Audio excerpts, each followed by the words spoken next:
Magandang araw po sa ating lahat mga ka-TH, lalong-lalo na po sa mga ka-TH natin sa buong Pilipinas. So for today's video mga ka-TH, meron tayong dito, available na 5 piraso ng Tesla V4. So ito yung mga ka-TH, Tesla V4 natin. So meron tayong 5 na available.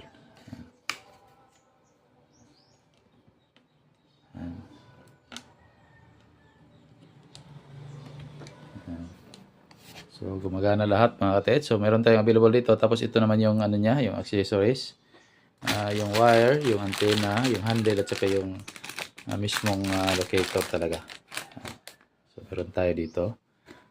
Tapos, available to lahat. Tapos, sa mga interested, is maaari kayong mag-text or tumawag sa number na nakalagay sa screen mga ka-TH. Yan.